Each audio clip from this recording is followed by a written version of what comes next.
Bien, continuamos entonces. Eh,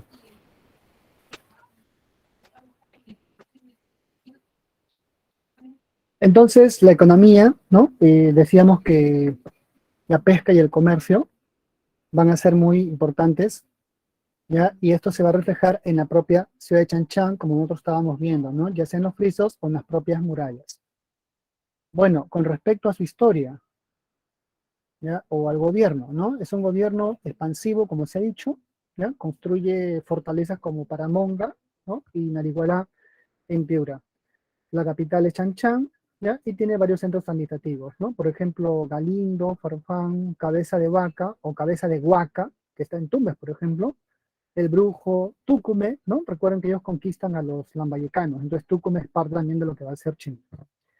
Y bueno, somete a los tumpis, ¿no? Los tumbesinos, los tumpis, ahí viene la palabra tumbes, a los tayanes, ¿no? Que son de Piura, ¿ya? A los icaneños de Lambayeque y también a la cultura chancay que se encontraba aquí en Lima. ¿Ya? Pero la máxima expansión, decíamos, va a ser con Minchancaman hasta la región de Caraballo. Bueno, ¿cómo acaba esa historia? ¿No? Acaba con la conquista de los incas. Si el fundador había sido Tacainamo, finalmente Tupac Yupanqui derrota a esta cultura. Aquí vemos algunas características de la ciudad de Chanchán, ¿no? Se utiliza el adobe, ¿ya? Por eso que el adobe, ¿no? Que es un material muy térmico, ¿no? Se permite conservar tanto el frío como el calor. ¿Ya? Sin embargo, ha podido, bueno, a pesar de las lluvias, la ciudad se ha podido conservar en alguna manera. Pero es la ciudad de barro más grande de América, ¿ya? Con capacidad para albergar más de 30.000 personas. Y se encontraba dividida en 10 ciudades amuralladas para cada gobernante. Bueno, ahí tenemos los murales, los famosos frisos de Chanchán, que muestran estas esculturas, ¿no? ¿Ya? Ahí está. Y vemos ahora los aportes culturales. ¿Ya? Tenemos la cerámica, ¿no? Es escultórica, ¿ya? Monócroma, ¿no? Con asa estribo, ¿ya? Puede tener también doble cuerpo, ¿no? Esa es una característica también, ¿ya? Entonces aquí tenemos algunas de ellas, ¿no? Aquí se ve parte de la cultura, ¿ya?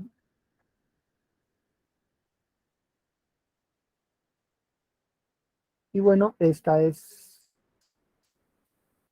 una cerámica felínica, ¿ya? Y bueno, muchas son vasijas silbadoras, ¿no? Tienen un pito que emite el sonido de un animal que lo representa, ¿ya? Y aquí vemos la escultura, ¿no? La pieza de madera, posiblemente algún tipo de guardián o sacerdote, ¿no? Estos se van ubicados en la ciudad de Chanchán. ¿No? Aquí está, ¿no? Aquí se puede ver el huachaque, ¿no? El gigantejo huachaque.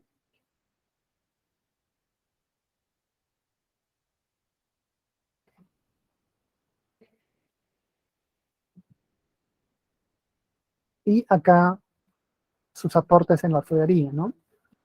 Trabajaron pues el dorado, ¿no? El plateado, ¿ya? Trabajaron metales preciosos como la plata, ¿no? Asimilando las técnicas mochica y sicán. O sea, conocían el dorado, el plateado, el repujado, ¿no? Y se puede ver, ¿ya? Una hombrera, ¿no? Y un ajuar, ¿no? De estos monarcas. ¿Ya? Aquí está la religión que mencionamos, el culto a Chi, ¿no? La luna, Ini, el mar, y Chan, el sol. ¿Ya? Y lo último que se ha encontrado, aquí lo voy a poner, ¿ya? Ha sido los grandes sacrificios humanos, ¿no? Recuerden que en Chimú se han encontrado pues estos sacrificios, ¿ya? Que antes no se pensaba que lo habían hecho, ¿no? Está dejado pues ¿qué sacrificaban ellos, no? Sacrificaban niños, así es, ¿ya? El detalle que se ha encontrado, ¿no? Es realmente escalofriante, ¿no? Parece ser que ellos tenían una relación, ¿no? Muy intensa con la muerte, ¿ya? Entonces, por eso que hacían estos sacrificios y ofrecían, ¿no? A sus respectivas divinidades, aquí están las tumbas de estos párvulos que se han encontrado, ¿no? Algo, por supuesto, que ha asombrado a los expertos, ¿no? Parece que ha sido ese uno de los mayores infanticidios, ¿no? Que se ha visto en la historia. ¿Por qué hacen estos sacrificios, no? Eso demuestra que Chimú era un reino, ¿no? De la costa norte muy cruel, y muy violento. ¿Ya? Esta es una imagen, ¿no? Que se ha encontrado de la tumba, y este es otro, ¿no? Está, ahí se puede ver, miren, ¿no? La forma, ¿no? La ubicación de este entierro, ¿ya? De sacrificios, ¿no? Y aquí lo ponemos, ¿ya? Y posiblemente esta es la reconstrucción del sacrificio, ¿no? ¿Ya? Cada niño era llevado y, como se puede ver, era asesinado allí mismo, ¿no? De manera muy cruel.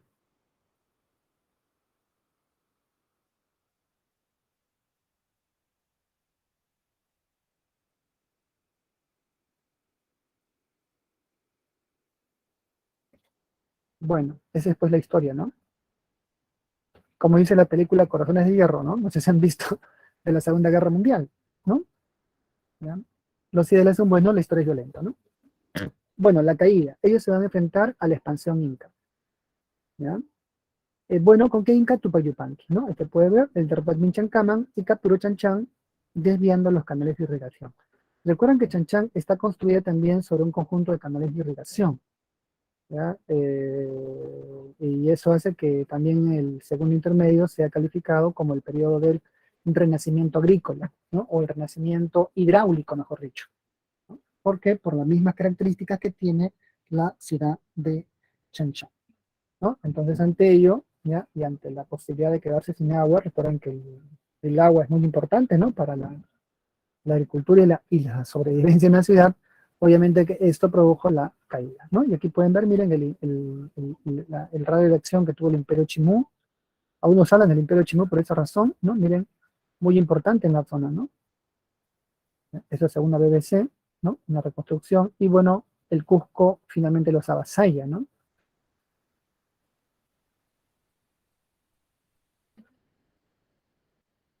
¿No? Ahí está.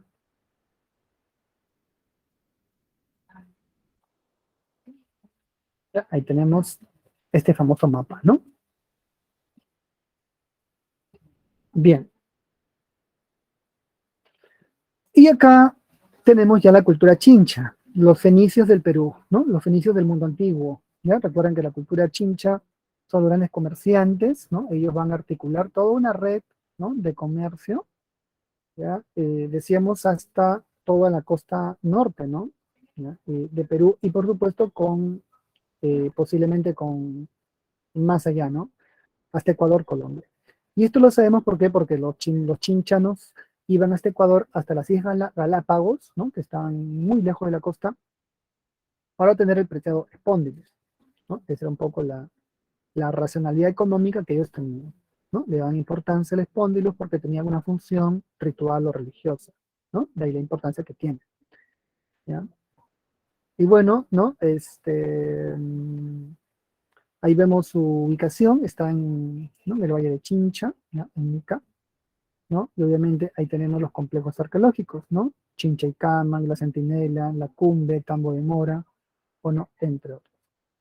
Ya tenemos un estado teocrático, ¿no? Se sabe que el último gobernante fue Chinchaycapan, ¿ya? El cual también es el nombre de una huaca, ¿no? Y el poder, ¿en qué radicaba? Bueno, era una élite de comerciantes, ¿ya? Entonces, la cultura chinchana es en el Perú antiguo el mejor ejemplo de cómo una élite no sacerdotal, o sea, está vinculada obviamente a la religión, pero básicamente el poder lo ejercían una élite de comerciantes. Posiblemente muchos emparentados con los sacerdotes, obviamente, ¿no? Pero ese era realmente el poder. ¿Por qué? Porque se ve en expansión, ¿no? ¿Ya? Ellos comercian mucho, ¿no? Con el espondylus y también el algodón. ¿Qué utilizaban ellos?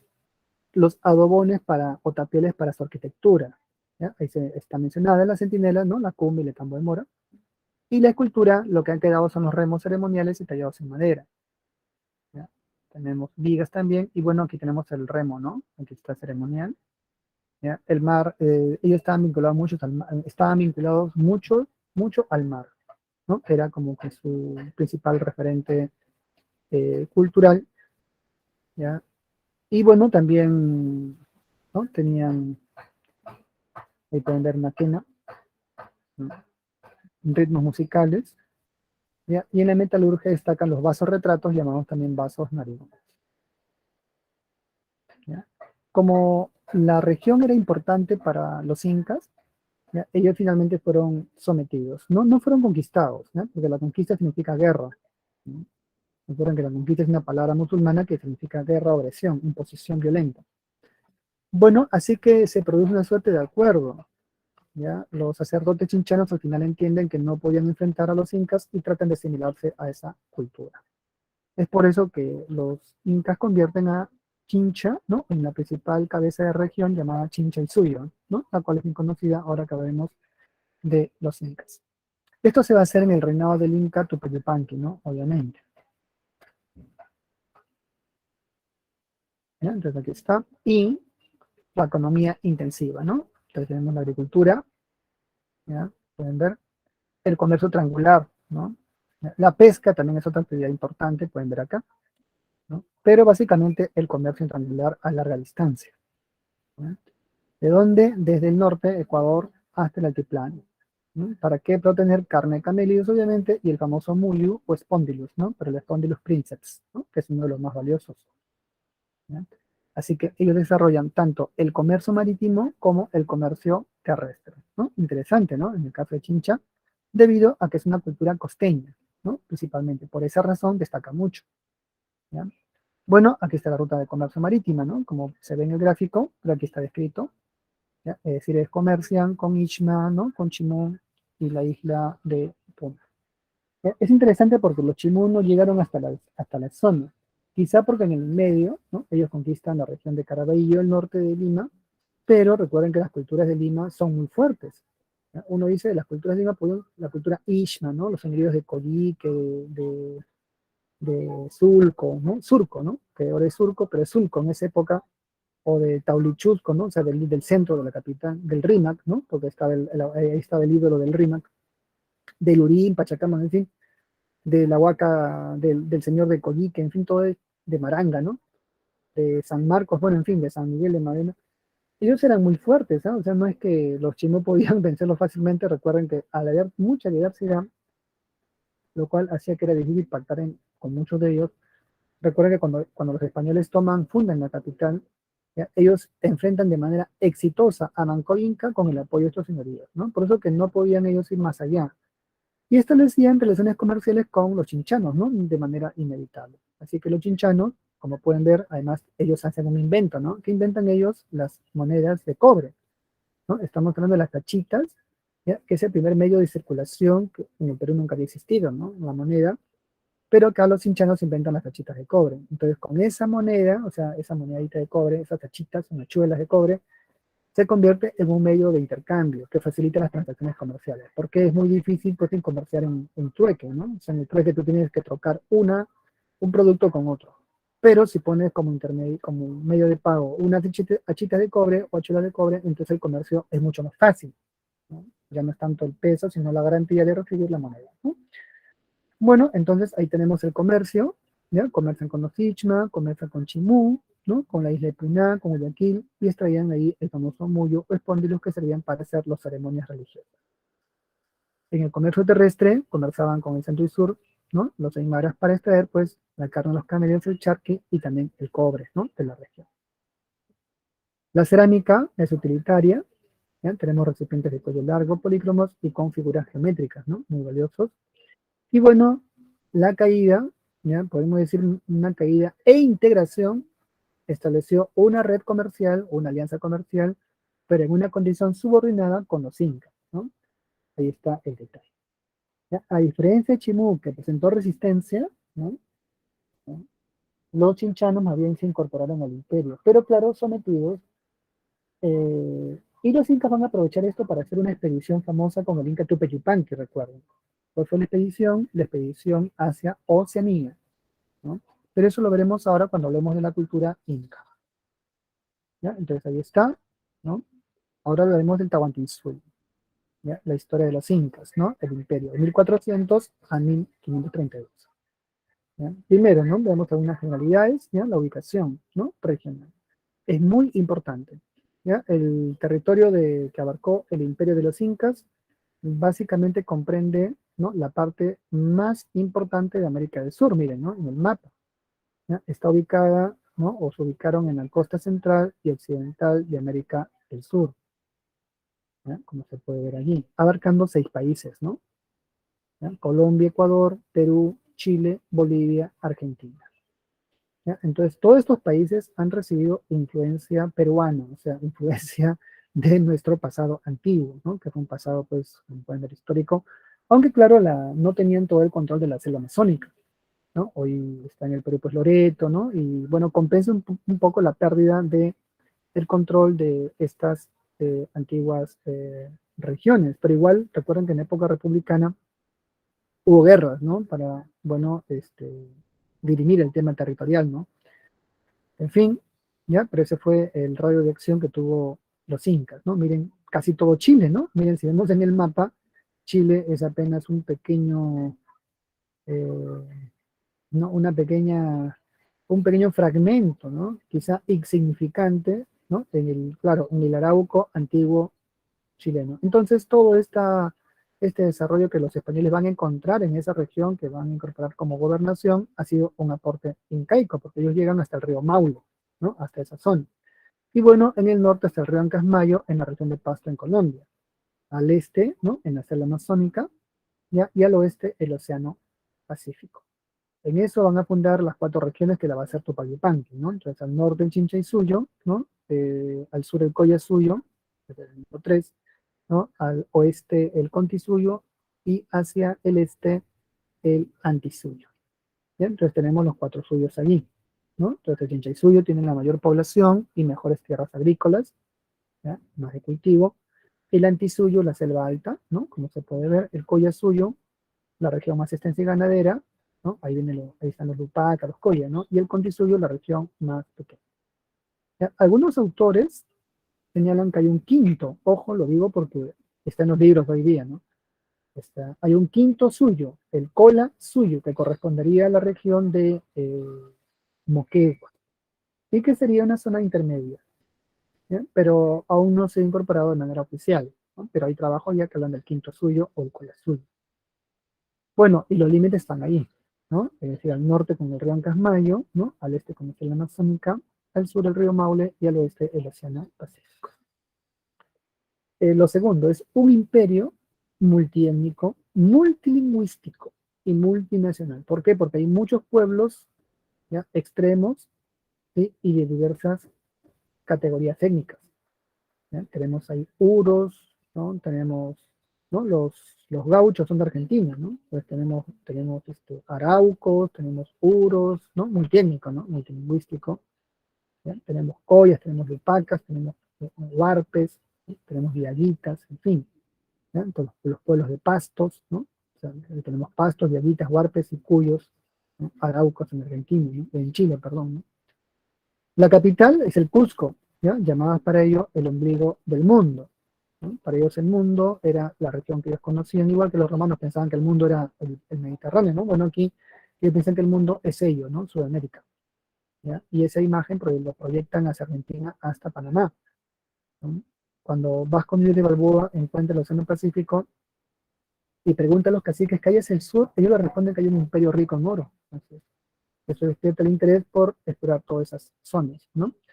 Bueno, en las ciudades se le conoce como yactas, es el nombre quechua, y todo este imperio se articula con la red vial llamada Capac Ñam, ¿no? Entonces Capac Ñam es camino real, ¿no? Capac es rey, Ñam camino, ¿no? Entonces esos caminos reales los incas los mejoran y los aumentan. ¿Por qué digo los mejoran y aumentan?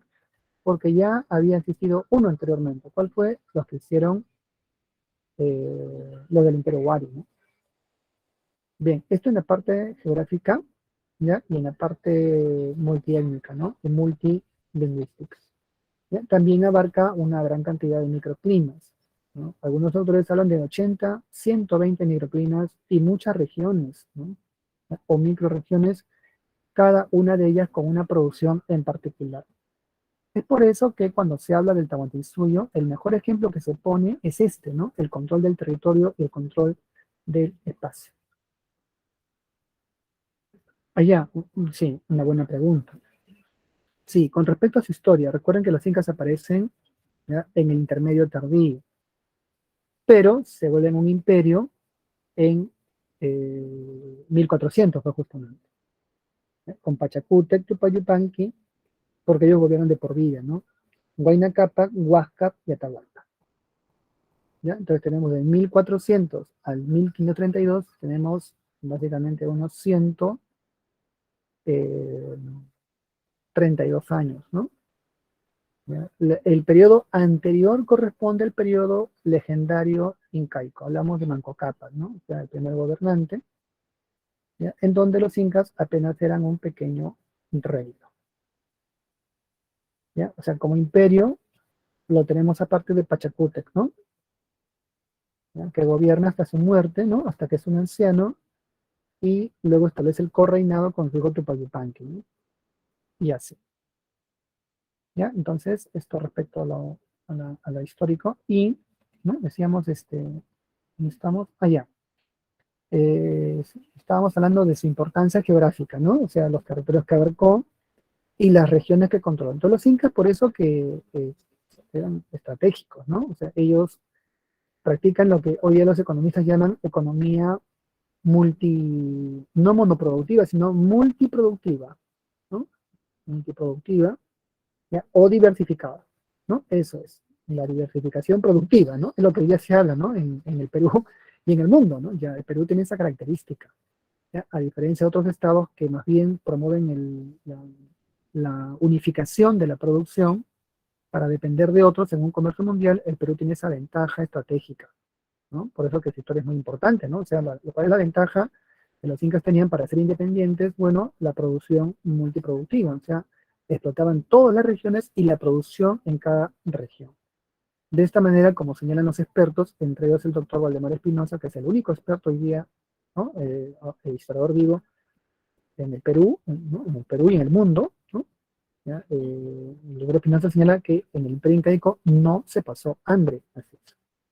No se pasaba hambre. Todos nacían con su topo bajo el brazo, es decir, con su tierra bajo el brazo, ¿no? Los varones tenían un topo de acceso y las mujeres medio topo, pero igual tenía, que es una hectárea de bastante terreno, para producir alimentos, ¿no? Su agricultura, y en sí aparte trabajar, ¿no? O sea, para el estado de Namita, que bueno, ahí también estaban sus alimentos, ¿no? Entonces, la familia estaba asegurada, ¿no? ¿Ya? Por eso que esto, claro, se aseguraba por las tecnologías que ellos van a utilizar y van a sintetizar, porque los incas representan la tercera síntesis de la historia andina. La primera fue Chavín, la segunda fue Huari, y la tercera es la Inca, ¿no? Ellos representan esa síntesis cultural y económica. Bueno, se desarrolla, ¿no? En el horizonte tardío, ¿ya? Y, o sea, el tercer horizonte que hemos mencionado el anterior, ¿no? Que aquí aparece, ¿ya? Y ¿no? Ahí está, las que están acá, ¿no? Tercer horizonte en el terminal tardío, ¿no? Y estamos acá, ¿no? Ya ahí está, ¿no? Y bueno, es un imperio panandino, ¿no? O sea, abarca costa, sierra y selva, ¿ya? Es un imperio multiétnico, multilingüístico, ¿no? Y también de estilo teocrático.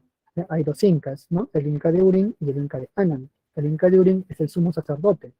Es como el papado en la Edad Media, ¿no? Así. Y el Inca Yanan es el Inca, ¿no? O sea, Pachacútec, Atahualpa, ¿no? Ellos son los incas, jefes políticos administrativos. Bueno, ahí están las regiones, ¿ya? Entre otras, ¿no? Que se han mencionado. Veamos su historia, ¿ya? Entonces, hay una fase, primero en el desarrollo histórico, ¿ya? Hay que señalar que hay varios autores, ¿no? En este caso, Valdemar Espinosa, ¿ya? Vamos a ponerlo acá.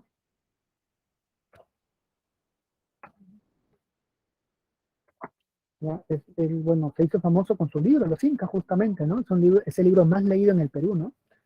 El doctor Espinosa, San Marquino, obviamente. ¿Ya? Es todo ya una leyenda, ¿no? O sea, es un pero, pues, de primer nivel. ¿Ya? No se le compara ahorita a nadie, ¿no? En realidad.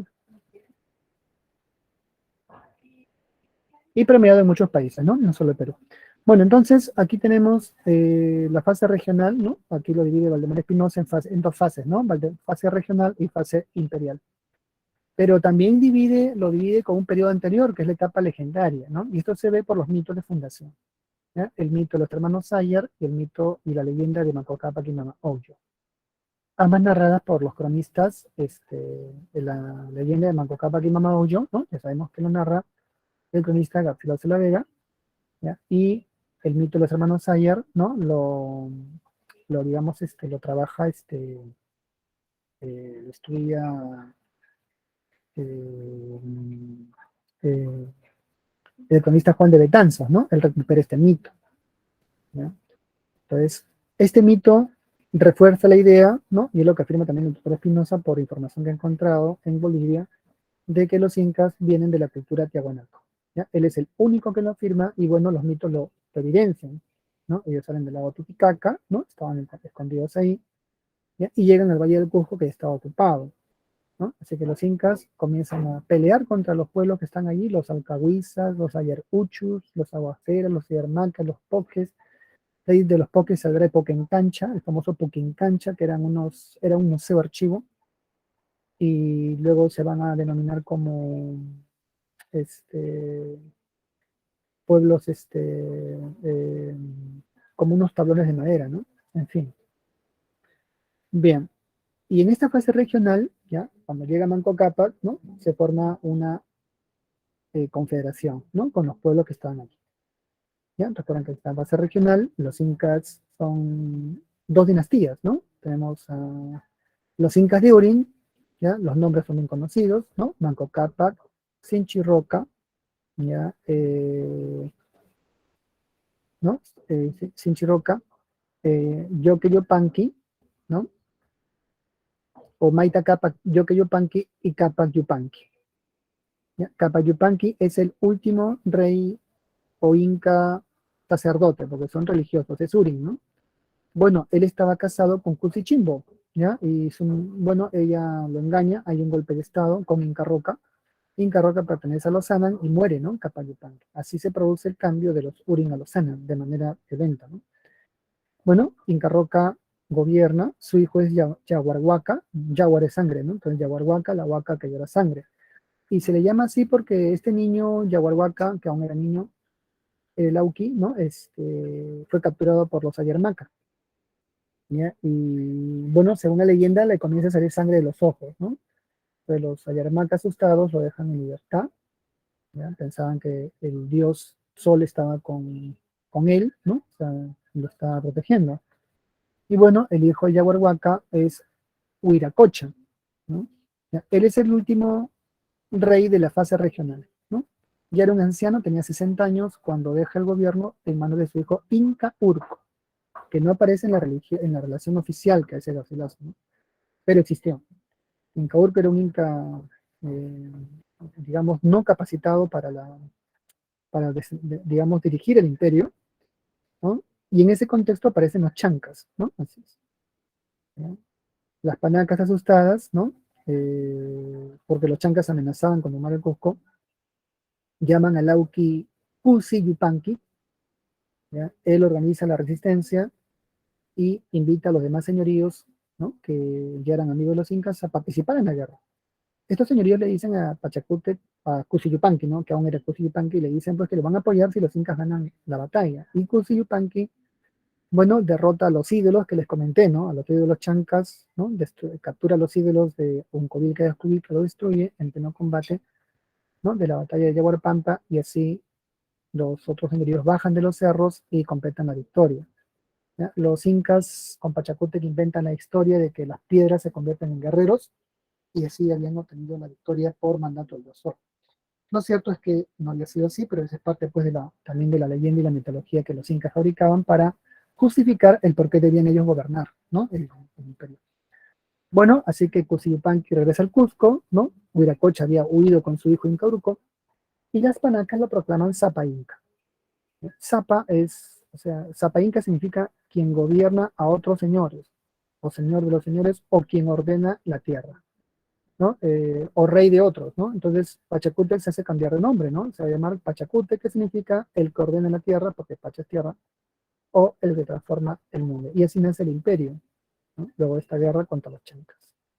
Así que Pachacútec es un gran organizador. ¿Ya? Dicen que vivió 90 años, ¿no? O sea, es un montón de tiempo, ¿no? Bueno, organizó el imperio, tras vencer a los chancas, ¿ya? Él construye el Coricancha, el templo al dios Sol, ¿ya? Completa la conquista de los chancas, destruyendo sus ciudades, ¿no? Y también establece el correinado con su hijo Tupac Yupanqui, ¿ya? Así que ahora con su hijo Tupac Yupanqui, porque miren en el mapa, Pachacute gobierna, ¿no?, la parte naranja, ¿ya? Ahí el Cusco se expande, ¿no? Y es un imperio de mente, pero con Tupac Yupanqui, ¿ya? O con Pachacútec, Tupac Yupanqui, ¿no? O sea, los dos en el correinado se expande, ¿no? Miren, ¿ya? Conquistan toda la parte norte, o sea, conquistan a los de Lima y conquistan a el reino Chimú, ¿no? Aquí, ¿ya? En el correinado. Cuando Tupac Yupanqui ya se convierte en gobernador porque muere su padre, ¿no? Pachacútec, nunca se convierte, entonces ahora logra las mayores conquistas para el imperio, ¿no? Conquista a los chinchanos, ¿ya? Conquista a los Coya, ¿no? En fin, ¿ya? Ahí está, ¿no? Entonces el imperio ha crecido, ¿ya? Es enorme, ¿sí? Por eso que con él nace el Tahuantinsuyo, que significa gobierno de los cuatro suyos, y también hace el famoso viaje a la isla de Pascua, ¿no? Que les comenté, ¿ya? Esto está aprobado, los incas llegan a Oceanía y han dejado arquitectura inca en la zona, ¿ya? Bueno, entonces, aquí los incas, ¿no? Logran, bueno, toda esta, ¿no? Esta expansión, ¿ya? Y luego gobierna Huayna Cápac, ¿no? Entonces con Huayna Cápac se produce la máxima expansión, como pueden ver, ¿ya? Ahí conquista ¿no? al reino de Quito y también a los chachapoyanos, ¿no? Entonces, como les había comentado, los chachapoyas eran guerreros muy fuertes, ¿no? ¿Ya? Eran guerreros muy, muy mentados, ¿no? Muy bien preparados, y logran ellos envenenar, como señala también el doctor Espinosa, ellos envenenan a Huayna Cápac, ¿no? ¿Ya? Con Huayna Cápac el imperio había alcanzado su mayor extensión, ¿no? Ahí están todas las regiones, ¿no? Y la muerte generó la llamada guerra civil, ¿no? Es una guerra, ¿por qué? Por el control del imperio. ¿Qué facción debía prevalecer? ¿Ya? ¿El norte o el sur? ¿No? Las panacas cusqueñas, bueno, nombran a Ninon Coyuchi, pero él murió, ¿no? Falleció repentinamente, ¿no? Al parecer fue envenenado. Y luego las panacas cusqueñas nombran a Huáscar para que el poder quede en el Cusco, ¿ya? Atahualpa, que había estado en el norte con su padre, ¿no? Huayna Cápac, espera pacientemente, y cuando Huáscar le ordena que regrese al Cusco, ¿no? Posiblemente para ponerlo preso, ¿no? Porque tenía un temor del poder de Atahualpa, ¿no? Que estaba en el norte con las tropas, ¿no? Que habían conquistado Quito. Entonces Atahualpa se declara en rebelión, ¿ya? Entonces, esto enciende la guerra civil entre Huáscar y Atahualpa por la rivalidad de las panacas que querían colocar o bien a un inca del sur o del norte en el trono del Cusco, ¿no? Y bueno, esta guerra civil que conocemos como guerra entre Huáscar y Atahualpa va a producir la debilidad del imperio, ¿ya? Los tiempos de apogeo de los incas habían pasado, ¿ya? Esta guerra civil fue fatal para los incas, ¿ya? ¿Por qué? Porque va a debilitar el imperio, ¿ya? Es una guerra civil, ¿no? Una guerra interna multiétnica, ¿ya? Las etnias regionales se rebelan, los curacas se apartan del modelo imperial, ¿no? Los incas habían dejado todo un conjunto de redes familiares para que la unidad prevalezca, pero ante esta debilidad, bueno, justo en ese contexto llegan los españoles y muchas etnias, ¿no? Sobre todo, bueno, los huancas, como les había comentado, le prestan su apoyo a los españoles. También los pueblos del norte, ¿no? Los pueblos del norte, ¿ya? Aprovechan la expansión del imperio de los Habsburgo, ¿no? Otro imperio, obviamente más fuerte, el imperio que no, si los incas hubieran estado unidos, no los hubieran conquistado, ¿no? Pero lamentablemente no fue así, y esto lo aprovecha Pizarro para dividirlos más y vencerlos uno a uno, ¿no? Bueno, ¿ya? Entonces aquí tenemos, ¿no? La guerra civil, ¿ya? Y la captura de Tahualpa, ¿no? ¿Ya? Huáscar finalmente es derrotado, ¿ya? Él es derrotado, y Atahualpa celebra la victoria en los baños de Cajamarca. Ahí Pizarro lo captura, ¿no? Bien. Pero ¿qué han dejado? ¿Ya? Vemos acá su cultura, ¿no? Entonces, según Poma, ya habían, bueno, los incas que tenían el privilegio, ¿no? Miren, pueden ver cómo se les cargaba en andas, ¿no? Así es, ¿ya? Ahí está, ¿no? ¿Quiénes debían cargar las andas de los incas, ¿no? ¿No? Entonces, los indios de Cayuana, ¿no? Cayahuaya, ¿no? Ahí está. ¿Ya? Era un honor cargar las andas del Inca, ¿no?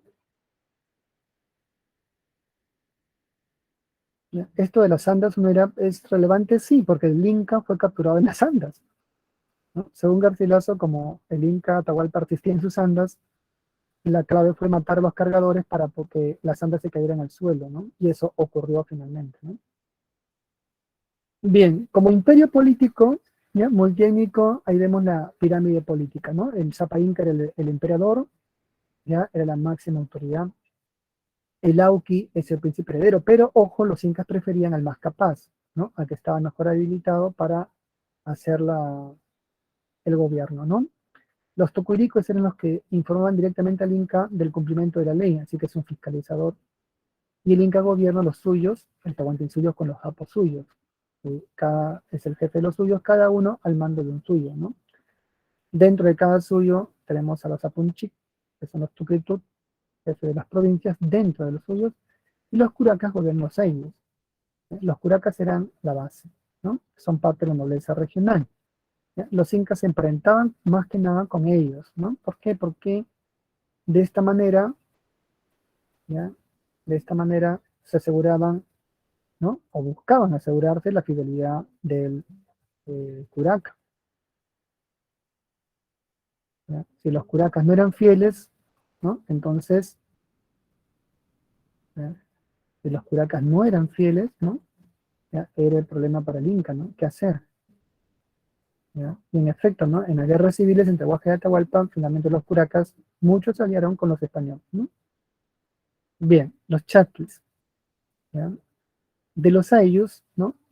El ayu es una comunión y aprobación parentesco, bueno, salen los trabajadores, los mitimaes, las ayas, los chaquis, los llanos, los piños. ¿Ya? Los chaquis eran los mensajeros que buscaban traer noticias a la mayor brevedad posible, ¿no? Le podemos ver, ¿ya? Uno de ellos un chasqui, ¿no? Miren, que podían conectar Lima y Cusco en 3 días a pie. ¿Ya? Dice, ¿no? Correón, ¿no? Mayor. Correo mayor, ¿no? Correón dice, toma, ¿no? Correón de correo mayor y menor, ¿no? Hatun Chasqui Churi, ¿no? Muyo Chasqui Curaca. ¿Ya? Ellos conectaban Lima y Cusco en 3 días. Y bueno, dormían en los tambos, ¿no? Que eran los tambos hoteles de la época, ¿no? Esa era la función, ¿ya? Ahí descansaban. ¿No? Bueno, ahí también estaban las agyas que trabajaban en la Yaguasi tejiendo, ¿ya? ¿No? Que con las agyas, los mitimaes, que son los colonos, ¿no? Los mitmas, ¿ya? Ellos pertenecen a los Hatun Runas, ¿no? Entonces en la sociedad, ¿no? Aquí lo podemos ver, están la nobleza de sangre, nobleza de privilegio y el pueblo, ¿no? Los Hatun Runas.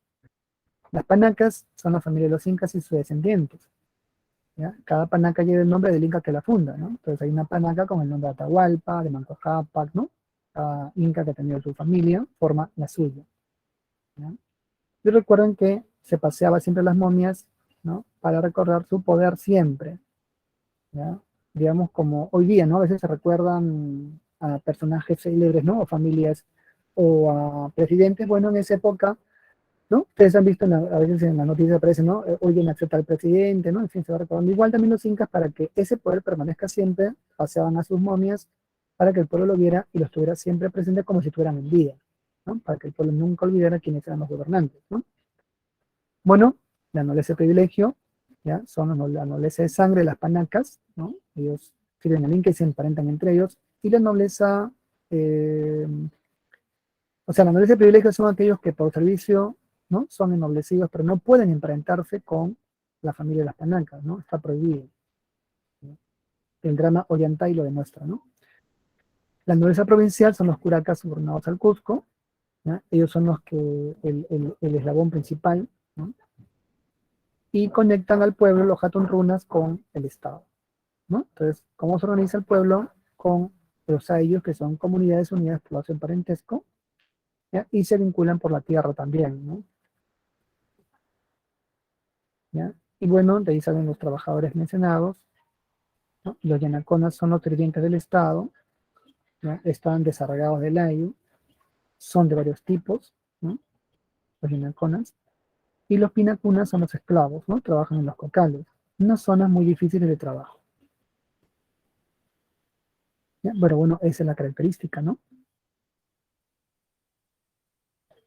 ¿Ya? Y la economía, quizá también lo más estudiado, ¿no? Se basa en la reciprocidad. ¿Ya? Aquí vemos un ejemplo. Ayu, Curaca, Inca, ¿no? Así es. Entonces el Ayu tributa, el Curaca lo entrega, ¿no? Y el Curaca lo reparte al Inca. ¿No? Entonces hay dos principios, reciprocidad y redistribución. ¿Ya? Entonces la reciprocidad es una ayuda mutua, ¿no? Que se da entre miembros del mismo nivel social, ¿ya? ¿No? Si usted busca en el diccionario, significa en una igual condición, ¿no? La ayuda mutua. ¿Ya? Entonces es una contraprestación de favores bajo las mismas condiciones, ¿no?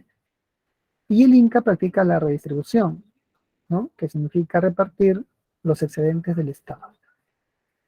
¿Ya? Así que ellos van a cada pueblo y reparten los excedentes. ¿Sí? Entonces, así funcionaba el Estado. ¿Ya?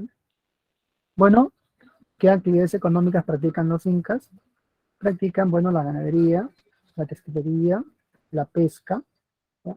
Varias actividades del comercio, en todos ellos, ¿no? Aquí destacamos la ganadería, ¿ya? Por la carne de camélidos, ¿no? Para, bueno, servir de alimento, ¿ya? Por la lana, ¿no? Aquí tenemos un telar de cintura y el transporte.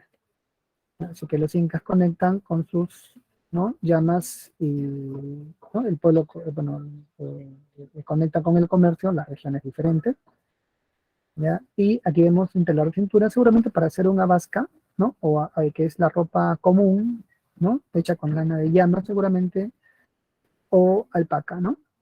Y los incas más bien consumen ropa fina, el cumbi, ¿ya? Que era una ropa hecha con lana de vicuña, ¿no? La lana de vicuña es muy delicada, ¿no? Recuerden que es también muy costosa, ¿no? Entonces aquí tenemos un ejemplo según, ¿no? Vamos a sacar la representación que ha hecho Guamampoma Yayala. Entonces la textilería funcionaba así. ¿Ya? ¿Dónde se hacían los textiles? En los talleres, ¿no? En la Yaguasi, por ejemplo. ¿No?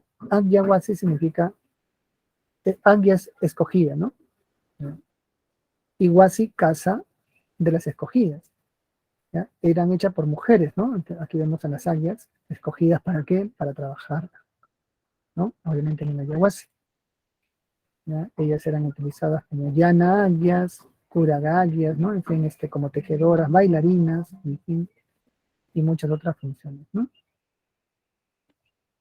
Eran cautivas, en realidad su suerte no era muy agradable, ¿no? Obviamente. ¿Ya? Y ellas hacen los tejidos para los incas. Los incas consumían mucha ropa, recuerden. ¿Ya? Un inca apenas usaba una prenda, esta tenía que ser quemada, ¿no? Para evitar que otro la utilizara. Y también la agricultura es una actividad muy importante.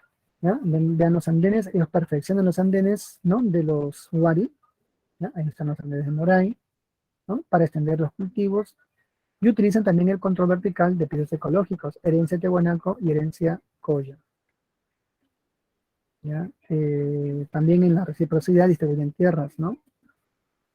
¿Ya? En la redistribución, ¿no? Entonces tenemos las tierras del Inca, tierras del Sol y tierras del pueblo.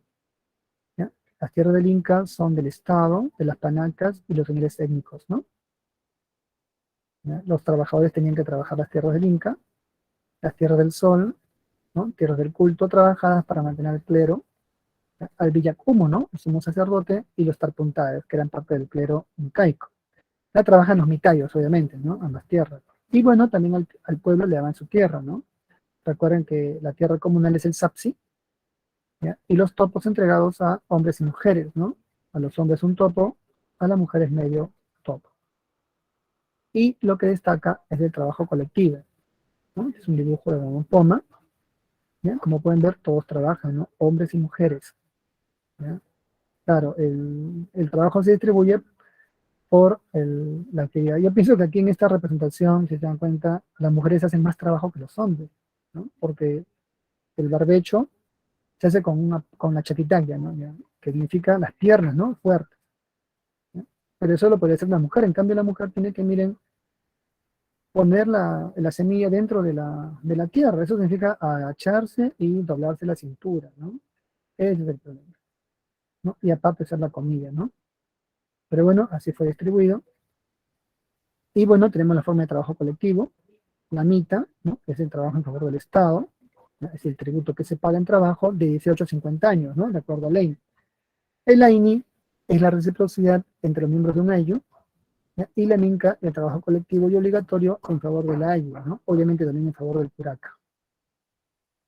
Finalmente, en la cultura, ¿no? Tenemos la religión, politeísta, panteísta, el Inti era el dios oficial, pero se permitió el culto a otros dioses, ¿no? Los incas hicieron un gran panteón como fue el Coricancha. La educación formal en la nobleza, en el Yachaywatzi, los maestros son los amautas, y el objetivo era mantener el orden social y preservar la administración inca. Hay una cosmovisión, el Ananpacha, el Caipacha, el Epupacha, bueno, ya hablamos del Cumbi, y la arquitectura es monumental, ¿no? Enorme, simétrica, megalítica, poligonal, piedras talladas, y destacan el Coricancha, Machu Picchu, el Ollantaytambo. Bueno, aquí está la cerámica, el Urpu, y acá con esto terminamos. ¿Ya? Que pueden ver la imagen, y acá también tenemos las claves que se encuentran aquí en ese programa. ¿Ya? Lo pego en el chat, entonces con esto terminamos, jóvenes, y yo, bueno, les deseo unas buenas tardes y que la pasen muy bien. ¿Ya?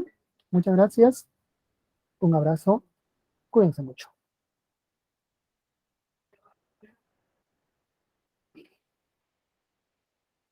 Hasta luego.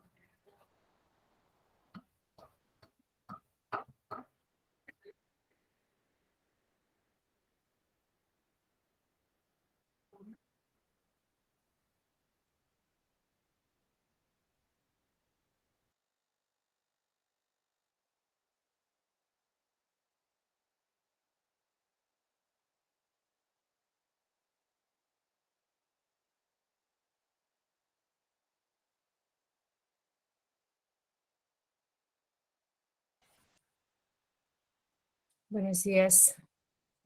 Buenos días, chicos. A ver, estamos acá en la semana 6. Voy a compartir pantallas. Buenos días, Ariana. Voy a compartir pantalla. José Eduardo, buen día.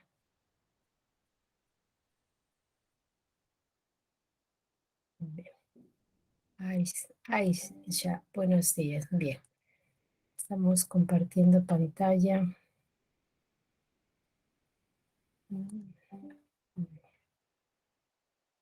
Ok, muy bien.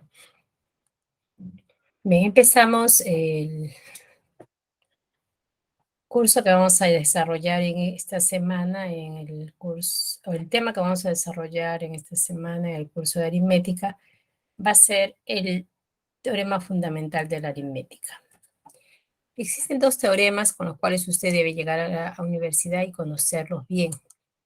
Son el teorema fundamental de la aritmética y el teorema fundamental del álgebra, que supongo usted estudiará en el curso de álgebra.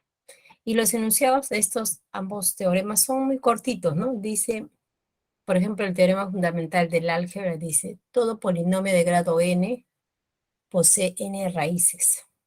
Entonces tenemos que un polinomio de grado 2 tiene 2 raíces, polinomio de grado 3 tiene 3 raíces, polinomio de grado 4 debe tener 4 raíces y así sucesivamente. Además, el teorema no me dice cómo hallar esas raíces. Me dice que existen, o sea, es un teorema de existencia. Me garantiza y se demuestra algebraicamente que el teorema es correcto. Si existen las n raíces para un polinomio de grado n, pero no me dice cómo determinar. Por ejemplo, usted en la secundaria ha resuelto mucho de estos ejercicios, ¿no? Y sabe cómo hallar las raíces de esta ecuación de segundo grado. Los que lleven, los que van a las áreas de ingeniería, por ejemplo, llevarán un curso de matemática básica en el cual van a estudiar los métodos de Cardano y Ferrari para hallar la solución de las ecuaciones de tercer grado. Existen también fórmulas para grado 2, 3 y para grado 4. Ahora no son nada sencillas, ¿no? Son un poquito complicadas y además las raíces están en los números complejos, cosa que nosotros no desarrollamos. Entonces esto se ve ya en la universidad, pero usted debe saber al menos entender o conocer el enunciado, porque para demostrar ese teorema, imagínense, nosotros llegamos al octavo semestre. Recién en el octavo semestre podemos demostrar que efectivamente ese teorema es correcto, que es por eso se le llama el teorema fundamental de la aritmética. Igual nosotros tenemos un teorema fundamental que dice el teorema fundamental del álgebra, que digo, disculpen, de la aritmética, pero para este teorema fundamental, también es cortito, dice así, miren, dice, todo número natural o todo número entero positivo se puede expresar como producto de factores primos, ¿no? Entonces acá está involucrado un término que vamos a estudiar en esta semana, que son los números primos. Entonces comenzaremos estudiando números primos para luego centrarnos en el teorema fundamental de la aritmética. Entonces en esta semana vamos a estudiar, comenzaremos con números primos y luego números compuestos. Luego estudiaremos el teorema fundamental de la aritmética y de ello nosotros vamos a sacar una serie de fórmulas que me van a permitir, por ejemplo, determinar la cantidad de divisores que tiene un número, la suma y producto de divisores de un número, y luego veremos algunas aplicaciones de la descomposición canónica, porque el teorema fundamental de la aritmética también me dice que todo número se puede descomponer como producto de factores primos y a esa descomposición se le llama descomposición canónica. Es lo que vamos a trabajar en esta semana. Entonces, enunciaremos la definición de números primos. ¿Qué dice esta definición? Dice lo siguiente. Un número entero positivo es primo o primo absoluto cuando tiene únicamente dos divisores positivos, que son la unidad y el mismo. Fíjese acá las restricciones que me dan, ¿no? Entonces me dice primero que es un entero positivo. Quiere decir que cuando hablamos de números primos, si bien es cierto estamos en los enteros, no vamos a ir a los enteros negativos, solamente a los positivos, ¿no? Entonces tiene que ser un número positivo. Entonces, de ahí saco el hecho de que menos 2, menos 3 son números primos. Entonces, un número entero es primo o primo absoluto cuando tiene únicamente dos divisores y esos divisores también tienen que ser positivos. Porque, por ejemplo, menos 2 o 2, ¿qué divisores tiene? 2 tiene como divisores a 1, a 2, a menos 1 y a menos 2. Pero estos son negativos. Entonces, lo que me exigen es que el número para ser llamado primo tiene que ser entero positivo. Y además, sus divisores deben ser números primos, los dos, ¿no? Porque solo tiene 2. Ahora bien, ¿a qué se llama número compuesto? Un número entero también positivo es compuesto cuando tiene más de dos divisores. Este tiene únicamente dos y este tiene más de dos, ¿no? Y también positivo, todo dentro de Z más, todo dentro de Z más. Bien, ahora, analicemos los divisores del número 12, que es un número pequeño, pero me va a servir como modelo.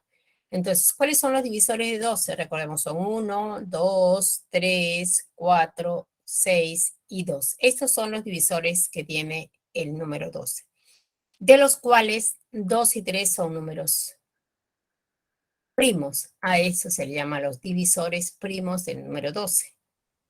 Mientras que 4, 6 y 12 tienen más de dos divisores. 4 lo divide 2, lo divide 1 y lo divide 4, tiene 3 divisores. A 6 lo divide 1, lo divide 2, lo divide 3 y lo divide 6, tiene 4 divisores, ¿no? Entonces, estos tres siguientes son divisores compuestos, porque son números compuestos.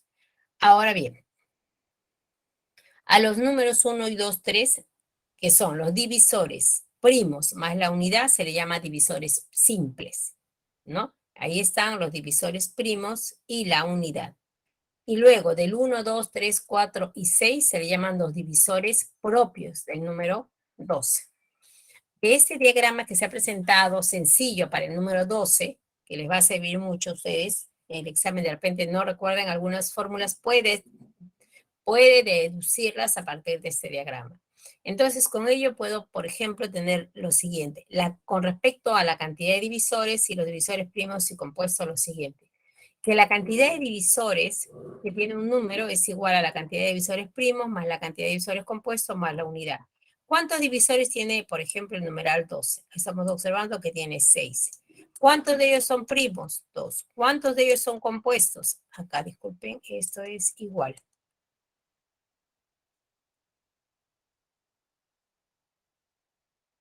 ¿No? Esto es igual, ¿no?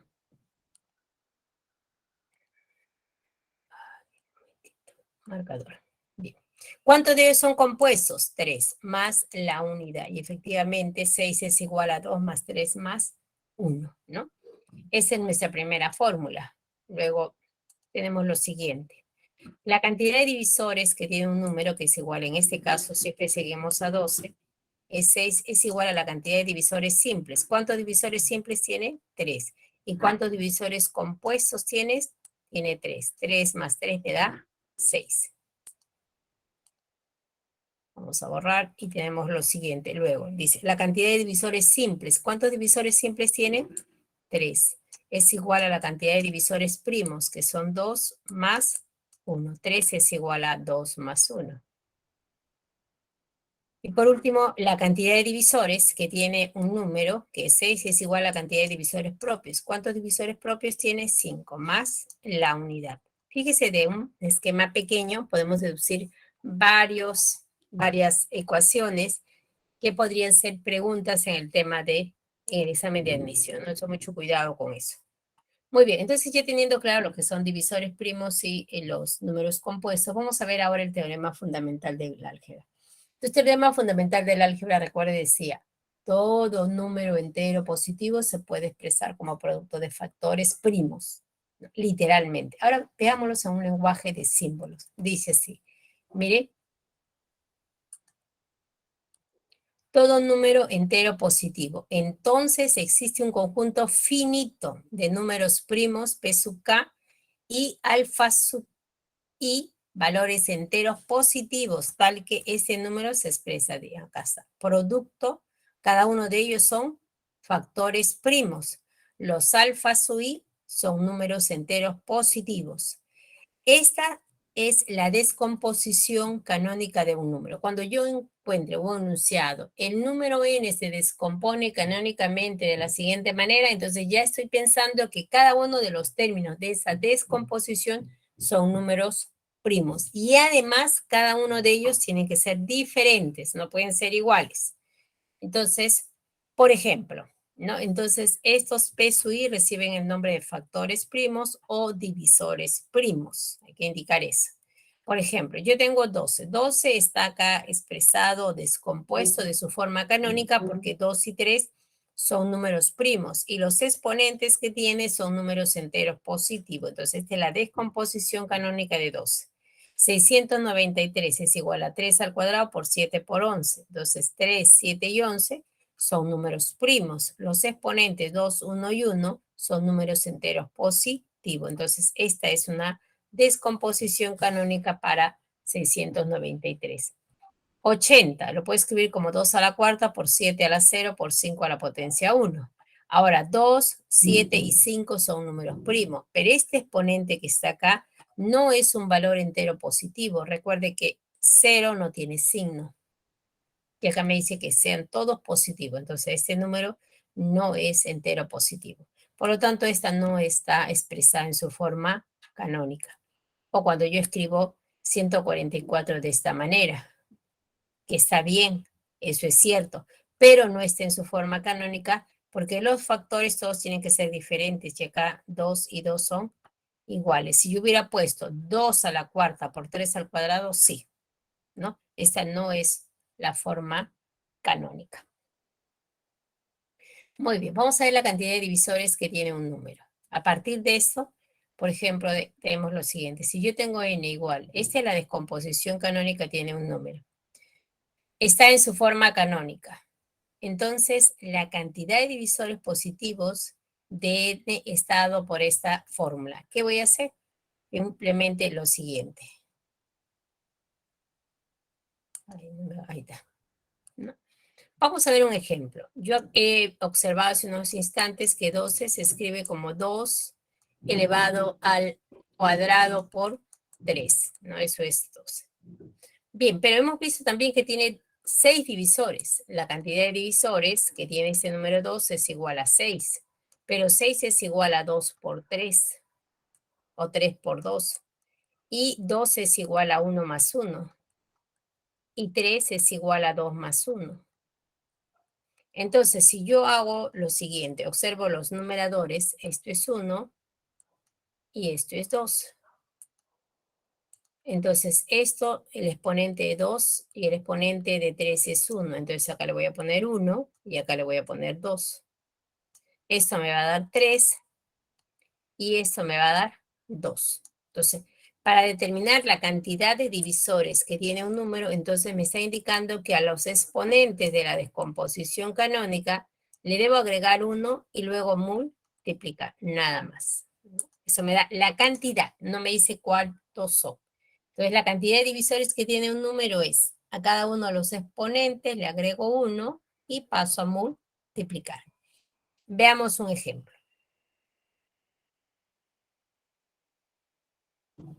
Ahora sí, 144 está expresado en su forma canónica, ¿no? Porque 2 y 3 son números primos, 4 y 2 son números enteros positivos. Entonces, la cantidad de divisores que hago a cada uno de los exponentes, le agrego 1 y paso a multiplicar. Sería 5 por 3 y eso me da 15. 144 tiene 15 divisores positivos. Divisores positivos. Tenemos acá 512, que es 2 a la novena. Tiene un solo factor primo. Entonces, la cantidad de divisores que tiene este número será al exponente le agrego 1 y nada más. Y eso me da 10. Entonces, ese número tiene 10 divisores primos. El número 792 es 3 al cuadrado por 2 al cubo por 11 a la potencia 1. Entonces, ¿qué voy a hacer? Está expresado en su forma canónica. A cada uno de los exponentes le agrego 1, le agrego 1, le agrego 1 y multiplico. Muy bien. Y eso me da como resultado 24. Observemos el número, ahora vamos a ver la suma de divisores. Recordemos 12, que es igual a 2 elevado al cuadrado por 3. ¿No? Hago esto porque no, de repente no puedo recordar todas las fórmulas, ¿no? Entonces, ¿cuáles son los divisores que tiene 12?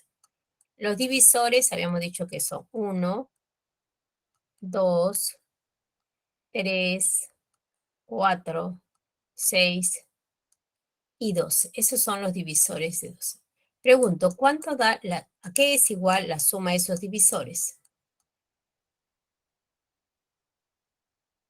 La suma es igual a 28, ¿no? Si usted suma todos ellos, me va a dar 28. Pero 28 se puede descomponer solamente como 4 por 7. Y 7 es un valor que está cerca a una potencia de 2. Entonces yo digo acá, y 4, relacionarlo con 3 a menos que divida y lo ponga de la siguiente manera, 8 entre 2. ¿Por qué 8 entre 2? Me da 4. Y 8 sí está cerca a una potencia de 3. Entonces, este 7 lo puedo escribir como 2 elevado al cubo menos 1. Esto me da 7. Y lo divido entre 2 menos 1. Entonces, la suma de esos divisores estamos observando que es igual. Este 8 lo puedo escribir como 3 elevado al cuadrado más 1, menos 1, menos 1. Y en el denominador también tengo a 3 menos 1. Y el siguiente factor es 2 elevado al cubo menos 1 sobre 2 menos 1. Entonces, ¿qué está pasando? Estos factores que están apareciendo acá,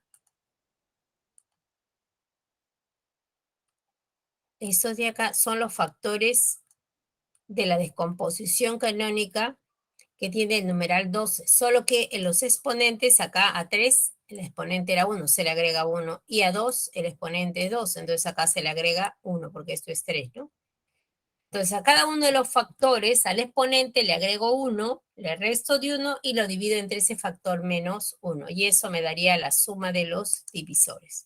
Vamos a borrar todo y ahí está nuevamente el teorema fundamental de la aritmética, que es la descomposición del número en producto de factores primos, y la suma me indican que es a cada factor, al exponente, fíjese, a ese exponente, le agrego 1, ahí está, agregado a 1, resto de 1 y divido entre ese factor menos 1. Y todo eso con cada uno de los factores primos del numeral. Bien, entonces veamos un ejemplo acá, que ya hemos visto 1 para 12, acá me dan algunos ejemplos. 144, ahí está descompuesto como producto de factores primos. Bien, entonces, a los exponentes, el exponente, este color no estoy, es 4. Le agrego 1 y luego resto de 1 y divido entre el factor menos 1 por a este exponente también, el siguiente factor, le agrego 1, sería 3 elevado al cubo menos 1 y lo divido entre el factor menos 1. Luego hay que operar, pues 2 a la quinta es 32, menos 1, 31, por 3 al cubo es 27, menos 1, 26, entre 2, 13. Sería 31 por 13. Y eso da 403. Ya lo demás es cálculo aritmético que usted puede desarrollar. 360 es igual a, descompuesto en su forma canónica, es igual a 2 al cubo por 3 al cuadrado por 5 a la potencia 1. Igual, para si quiero determinar la suma de divisores, entonces a cada uno de los exponentes le agrego 1, a este exponente le agrego 1 y a este exponente le agrego 1. Resto de ese factor y lo divido entre 2 menos 1.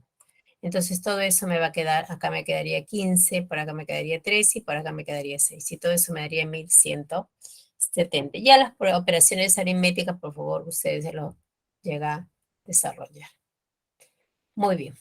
Ahora, la última fórmula que vamos a determinar es el producto de los divisores. Seguimos con nuestro modelo que es 12, que es pequeño, entonces que es 12 elevado al cuadrado por 3, y hemos obtenido que la cantidad de divisores que tiene este número 12 es igual a 6. Entonces, ¿y quiénes son sus divisores? Son 1, 2, 3, 4, 6 y 12. Si yo quiero hallar el producto de esos divisores, multiplicamos 1 por 2, 12, 2 por 6, 12 y 3 por 4, 12. Entonces observamos que ese producto de los divisores de 12 es igual a 12 elevado al cubo. Porque hay 3, 1, 2, 3, 12 al cubo. Pero 3 es igual a 6 entre 2. Y eso entonces sería la raíz cuadrada de 12 elevado a la sexta. Pero 6 es el número de divisores que tiene 12. ¿No? Entonces, de esa forma obtenemos esta fórmula para hallar el producto de divisores de un número. Es la raíz cuadrada del número elevado a la cantidad de divisores que tiene el número. ¿No? Por ejemplo, 144 es 2 a la cuarta por 3 al cuadrado. ¿Cuántos divisores tenía ese número? Tiene 15 divisores. Entonces, el producto de esos divisores será igual a la raíz cuadrada de 144 elevado a la potencia 15. No, simplificando me quedaría 12 a la 15. La cantidad de divisores que tiene 360, primero descomponemos en su forma canónica, luego hallamos la cantidad de divisores, que es igual a 24, luego, una vez determinado eso, el producto de divisores sería la raíz cuadrada de 360 elevado a la 24. Y esto me da 360 elevado a la 12. Bien, estas son fórmulas, pero estas fórmulas tienen una serie de variantes, ¿no? Vamos a ver una serie de variantes con respecto a esta fórmula. Tenemos tantas fórmulas, la única forma de que esas fórmulas se queden acá en nuestro cerebro y que no se salgan de ahí, porque ahorita usted ya lo escuchó, lo entendió todo, llega, se va a almorzar, se pone a jugar, ya no estudia. Es de que usted lo practique, tiene que practicarlo, tiene que anclar ese conocimiento en su cerebro. ¿Cómo lo voy a conseguir? Si lo practico, lo hago una vez, 2 veces, 3 veces, hasta que ya forme parte de usted.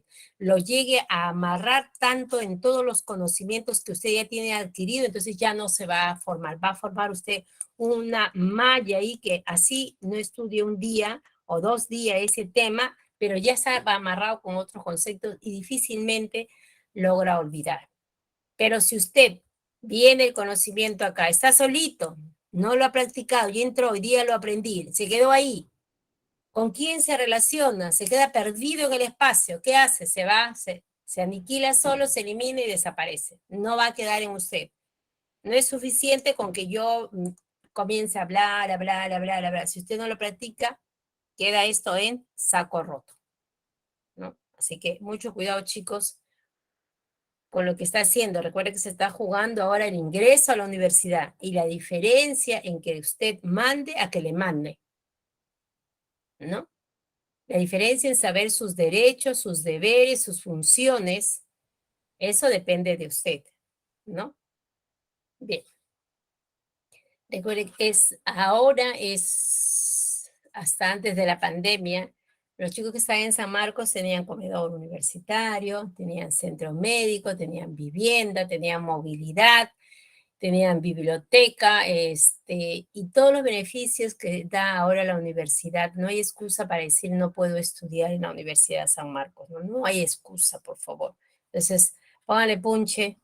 Vamos a ver ahora algunas de las aplicaciones que tiene la descomposición canónica. Recuerde, descomposición canónica significa expresar un número como producto de factores primos. Me dicen, calcule la cantidad de divisores múltiplos de 2 de 24. Cuando yo tengo un número que es múltiplo de 2, tiene esta forma, ¿no? Ahora bien, 24 es igual a 2 elevado al cubo por 3. 8 por 3, 24.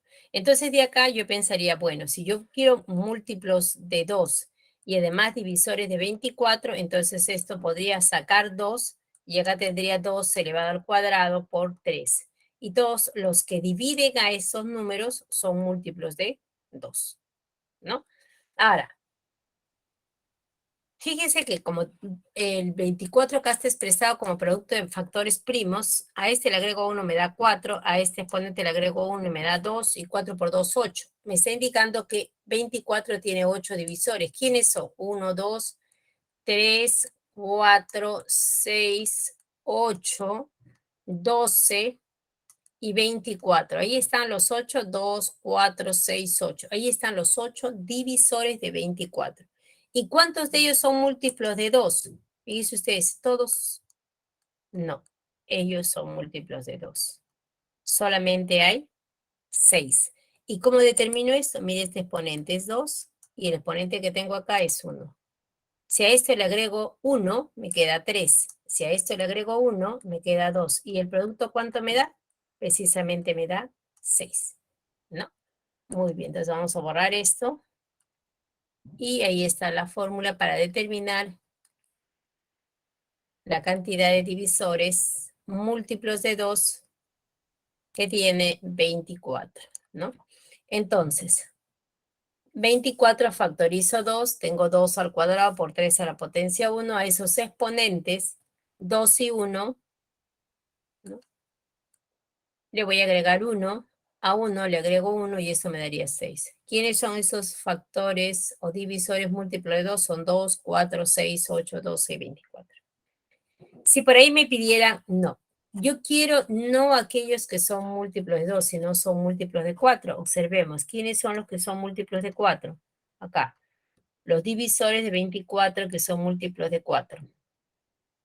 Serán 4, 8, 12 y 24. Solamente hay 4. Y 24 está acá. Es 2 al cubo por 3. Entonces saco 2 al cuadrado. Esto es 4. ¿Cuánto me quedaría dentro? 2 por 3. Los exponentes 1 y 1. Entonces, los divisores de 24 que son múltiplos de 4 son solo los divisores de este factor primo. Entonces, de este producto, ¿no? Entonces, acá, a cada uno de los exponentes le agrego 1 y paso a multiplicar, ¿no? ¿Cuánto me daría? 2 por 2 y eso es igual a 4, que acá está. Estos son solamente 4. Vamos a borrar y acá realizamos lo mismo, ¿no?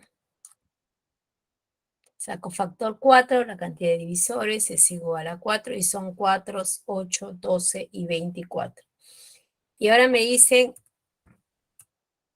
calcule la cantidad de divisores múltiplos de 6.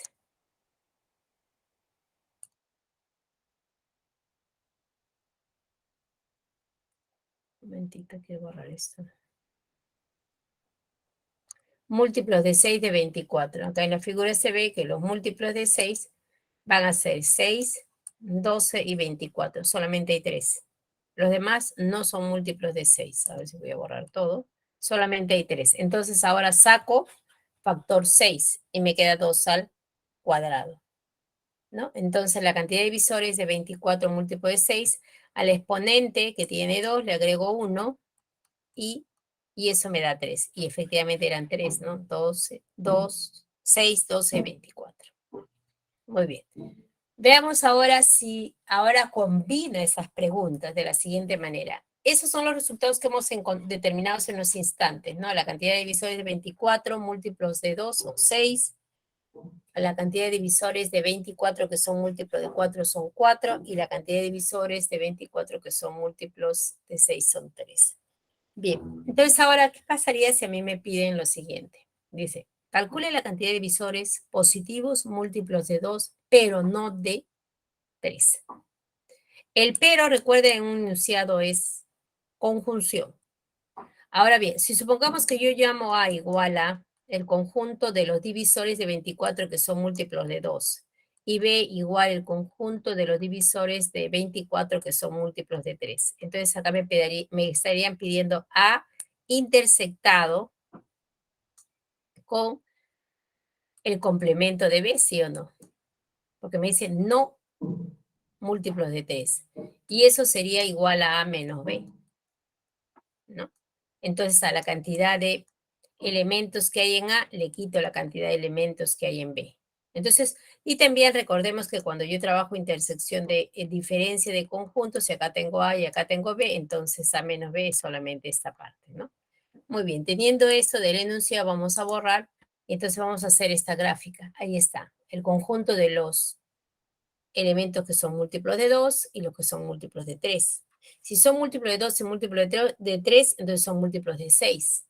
Entonces yo voy a sacar eso de ahí, porque solamente quiero múltiplos de 2 y no quiero múltiplos de 3. Entonces, ¿cuántos son múltiplos de 2? Entonces, los múltiplos de 2 son 6. Ahí está, ¿no? La cantidad de divisores múltiplos de 2 y le resto la cantidad de divisores múltiplos de 6. Entonces me daría 6 menos 3 igual a 3. Esa sería una fórmula. Vamos a borrar todo. Pero otra forma es utilizando la descomposición canónica que tiene 24, ¿no? Estos son los múltiplos de 2 que no son múltiplos de 3. 2, 4 y 8. Divisores de 24, múltiplo de 2 y no de 3.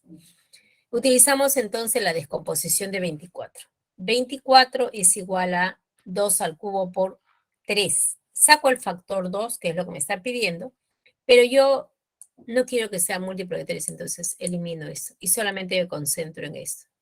Veo su exponente, entonces a ese exponente le agrego 1 y nada más, ¿no? Entonces la cantidad de divisores de 24 múltiplo de 2, pero no múltiplo de 3, será igual a simplemente 3.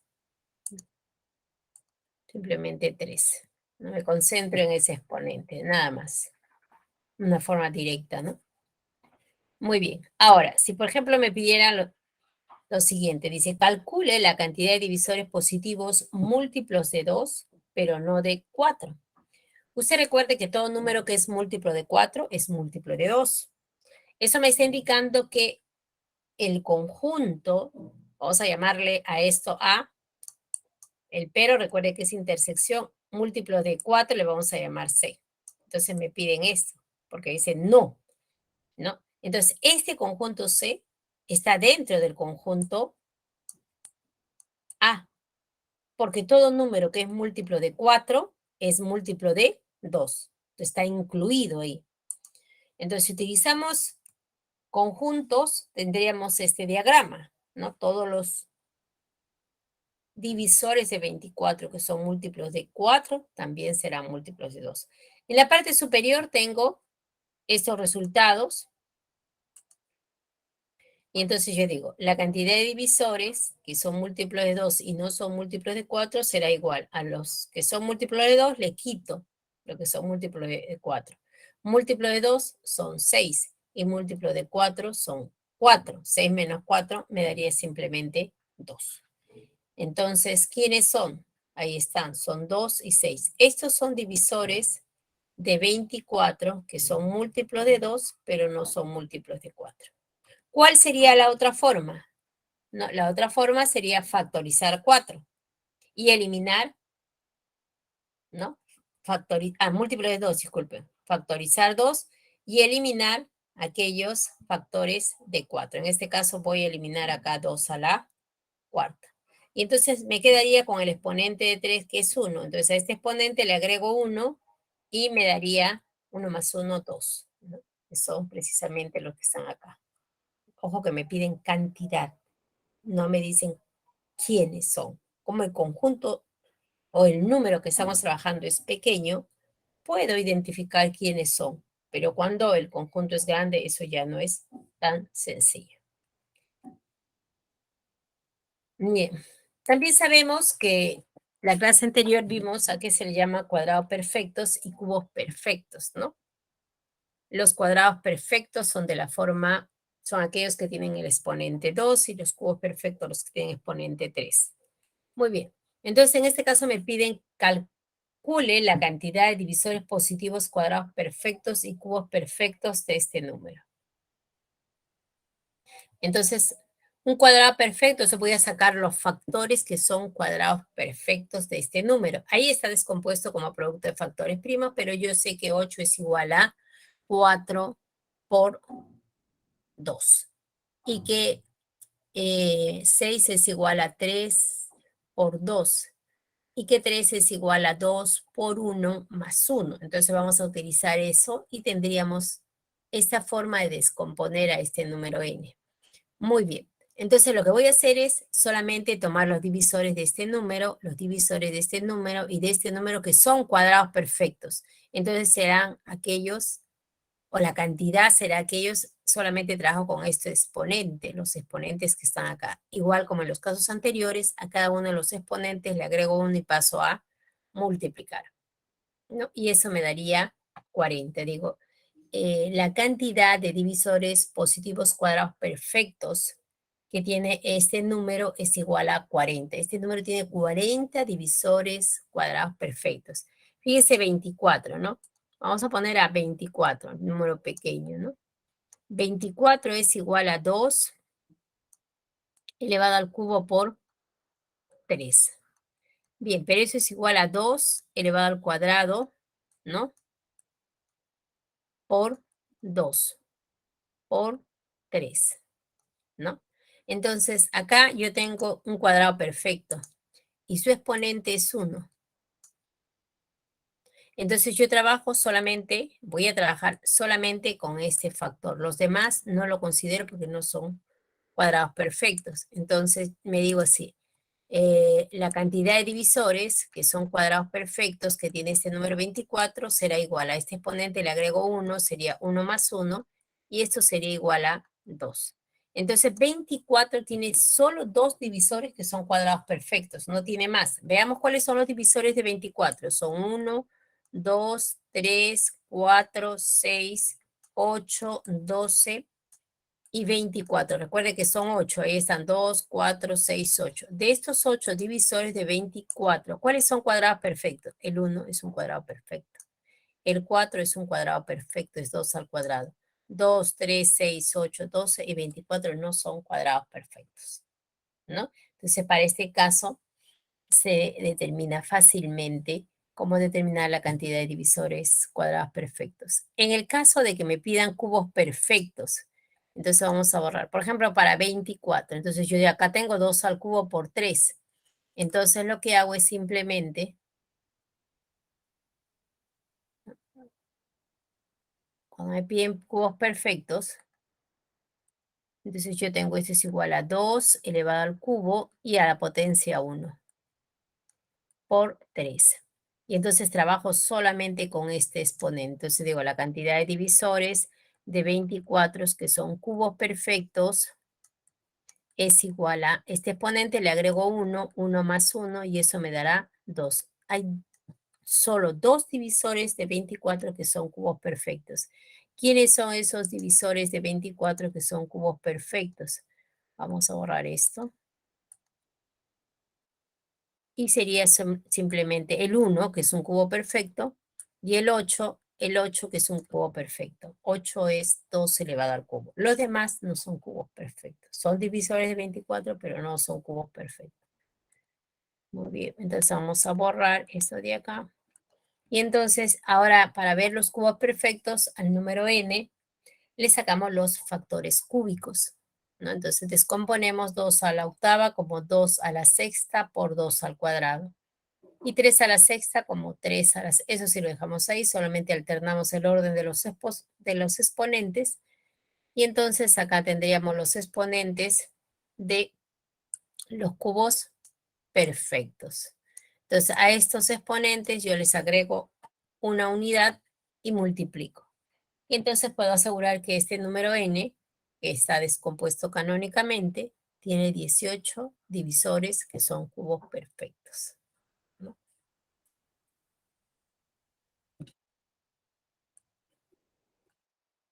Ahora bien, todo está bonito hasta que yo pueda descomponer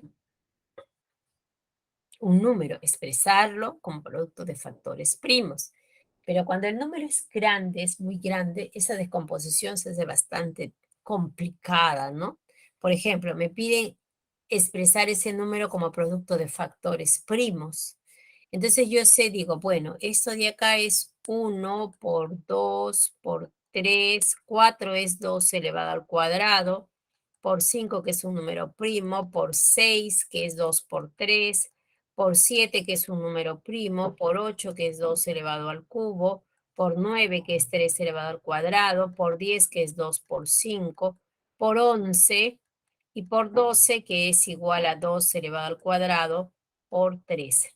Entonces este número factorial de 12 será igual. Veamos cuántas veces contiene a 2. Tendría 1, acá tendríamos 3, 4, 7, 8, 10. Sería 2 a la potencia 10. Por, ahora el factor 3.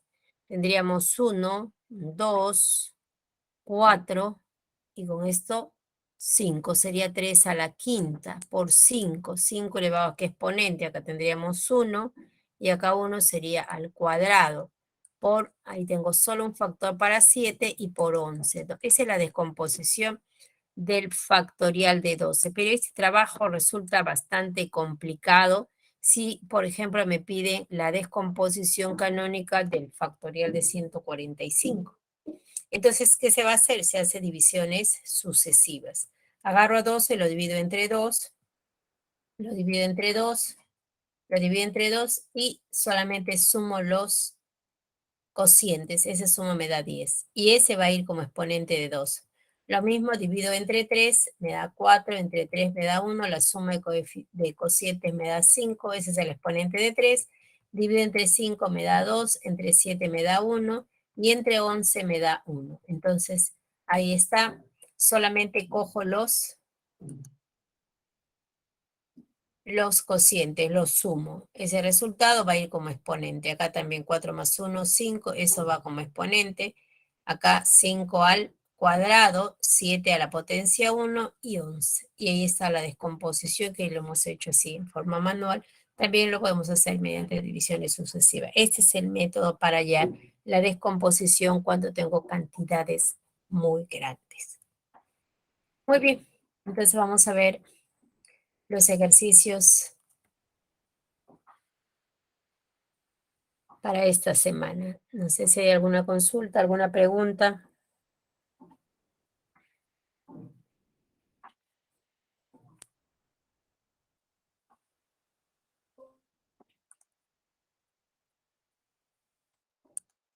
¿Por ahí alguna pregunta, chicos?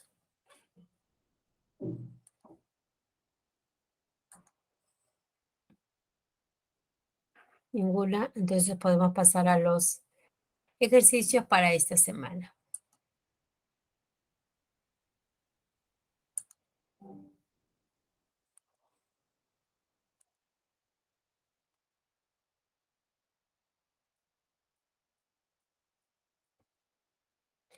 A ver, dice ejercicio 1. En una conversación entre Abel y Hugo, envasadores de vinos, ellos afirman, Hugo dice que solo posee un tonel lleno de vino, cuya capacidad en litros es equivalente a la suma de todos los números compuestos que se escriben con 3 cifras en el sistema ternario.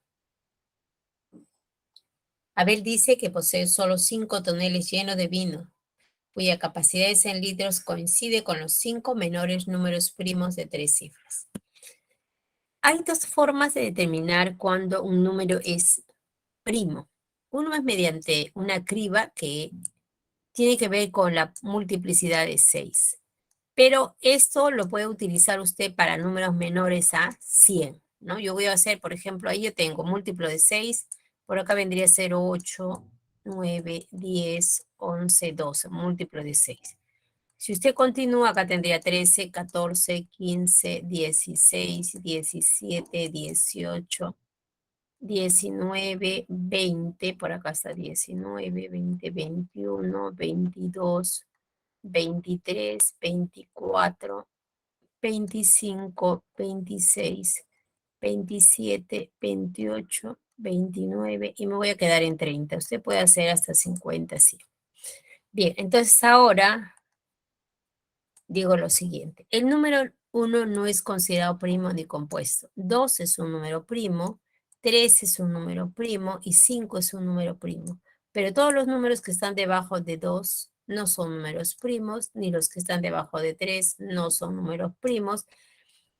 Y acá está 4 que no es un número primo y todos los que están debajo de 4 tampoco son primos, 6 tampoco es primo, ni todos los que se van debajo de 6 son primos. Entonces lo que me queda son 7 que es un número primo, 11 que es un número primo, 13 que es un número primo, 17 que es un número primo, 19 es un número primo, 23 es un número primo. No todos serán primos porque observe que 25 no es primo, el que sigue 29 sí es primo. Y así puedo determinar en esa pequeña tabla, puedo hacer hasta 50, 70, 100, todos los números primos menores a 100. Entonces vamos a borrar esto. Después hay una, vamos a poner esto por acá.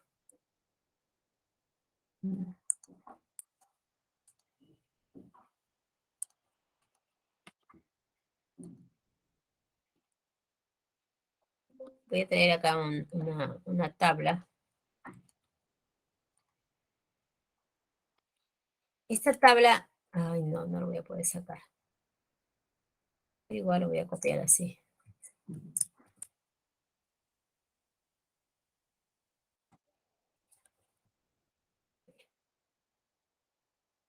O con copia. Me dice lo siguiente. Este me da un criterio de cómo saber si un número muy alto es o no es un número primo. Por ejemplo, yo tengo a 167. ¿Cómo sé si ese número que es alto tendría que ser esta distribución de los números de 6 hasta 167? Me tomaría mucho tiempo, ¿no? Entonces, ¿qué se hace? El criterio de Eratosthenes me dice lo siguiente. Usted saque la raíz cuadrada del número. Ahí está. Aproximadamente es 12,6. ¿Y luego qué va a hacer? Considera todos los números menores o iguales a 12 que son primos. Entonces, estos números son menores o iguales a 12 y además son primos. Entonces, comienzo a dividir 167 solamente entre estos valores. Lo divido entre 2, no es divisible por 2 porque no es par, no es divisible por 2 porque la suma de sus cifras no me da un múltiplo de 3, no es divisible por 5 porque no termina en 0 ni en 5. Ahora tendría que dividir este número en 167, lo tendría que dividir entre 7, ¿no? Esto me da 2, 14, me daría acá 27, pero esto no es divisible, ¿no? No se puede dividir entre 7, entonces tampoco es divisible por 7, 167 no es divisible por 11 porque la suma de sus cifras par menos la suma de sus cifras impar no me da múltiplo de 11, ¿no? Acá me daría 8 menos 6, 14. Entonces observamos que 167 no es divisible ni por 2, ni por 3, ni por 5, ni por 7, ni por 11. Por lo tanto, yo con esto aseguro que ese número es un número primo. Esto me dice el criterio de Eratóstenes, ¿no? Entonces vamos a borrar todo. Por ejemplo, yo tengo el número 100. 100 es un número que no es primo, ¿no? Porque es divisible por 2. Pero yo tengo a 101. Yo digo, ¿cómo sé que este número es divisible por o es un número primo? Entonces lo que voy a hacer es dividir, sacarle la raíz cuadrada y tengo entonces que 101 es aproximadamente igual a, en la raíz cuadrada es 10 y algo más, ¿no? Entonces me fijo en todos los números primos menores iguales a 10, pero que tienen que ser primos, ¿ah? Entonces tenemos aquí a 2, a 3, a 5, a 7, nada más, ¿no? Porque no estaría el 11. Entonces divido. Este 102, observamos que no divide 101, no es par. 3 tampoco lo divide, ¿no? 5 tampoco divide a 101. Lo único que me quedaría es ver si lo divide 7. Lo divido entre 7 y me da acá 3. 31. Lo divido entre 7, me va a dar 4. 7 por 4, 28 y residuo 4. Entonces también observo que 7 no divide a 101. Entonces ahora sí puedo garantizar que 101 es un número primo. De esta forma se aplica el criterio de Eratóstenes, ¿no? Descartar. Entonces ahora eso lo vamos a aplicar en este ejercicio. Y entonces tendríamos lo siguiente, ¿no? Entonces me dice, el primero dice Hugo que la cantidad de vino que tiene en su tonel es una cantidad que equivale a la suma de todos los números compuestos que se escriben con 3 cifras en el sistema terciario. En nuestro sistema de numeración sabemos que los números que tienen 3 cifras en nuestro sistema de numeración son mayores o iguales que 100, ¿no? Que 10 elevado al cuadrado, pero menores estrictos que 10 elevado al cubo, ¿no? Están ahí, en el sistema de base 10. En el sistema que me están indicando es el sistema ternario, el sistema de base 3, ¿no? Entonces dice que se escriben con 3 cifras en el sistema ternario. Entonces acá sería la base elevado al cuadrado y acá menor que la base elevado al cubo. Eso sucede en el sistema ternario por condición de cubo. Ahora bien, si es así, esto es 3 al cuadrado es 9 y 3 al cubo es 27. Entonces estos números estarán variando desde 9 hasta 27, sin tocar 27, solo hasta 26, ¿no? Están ahí, de 9 hasta 26. Pero hay una condición acá, dice números compuestos. Recuerde que de 9 a 26 hay algunos números que son primos. Entonces debo sacar esos primos. ¿Quiénes estarán ahí? El 11, que es un número primo, el 13, el 17, el 19 y el 23. Todos ellos están en ese intervalo, hay que sacarlos porque solamente me dice números compuestos. Bueno, y ahí luego hay que sumar nada más, ¿no? Esa suma del 9 al 26 me da 315 y le resto la suma de los números primos del 11 al 23, que es igual a 83. Esa diferencia me da 232. Esa es la capacidad de vino que tiene en su tonel Hugo. Veamos qué pasa con Abel. Abel dice que posee solo 5 toneles llenos de vino, cuyas capacidades en litros coincide con los 5 menores números primos de 3 cifras. Números primos de 3 cifras, ¿con quién empiezo? En nuestro sistema decimal, con 100, no es primo. 101 sí es 100, sí es, acabamos de mostrar que es un número primo. Y me dicen los menores, entonces uno de ellos sería 101. De ahí iría calculando los que siguen utilizando el criterio de Eratóstenes. Haga usted eso y verá que esos números son estos. 101, 103, 107, 109 y 113 son números primos. Son los menores números primos de 3 cifras. Y ahora lo que tengo que hacer es sumar. Y esa suma me da 533. Esa es la capacidad de vino que tiene Abel. Me preguntan cuántos litros más de vino tiene Abel que Hugo. Yo lo único que tengo que hacer es hallar la diferencia, ¿no? Abel menos Hugo, 533 menos 232. Y eso me daría 301, ¿no? Entonces, yo les sugiero que haga sus tablitas para ver primero los menores números a 20 que son primos, ¿no? Así eliminando con esas columnas múltiplo de 6. Y para números altos, sí, no haga la tabla, sería demasiado engorroso. Haga el criterio de las Tóstenes, ¿no? Que acabo de colocar ahí y que también aparece luego en el siguiente ejercicio. No sé si hay alguna pregunta acá. Bien, vamos a ver el siguiente ejercicio entonces.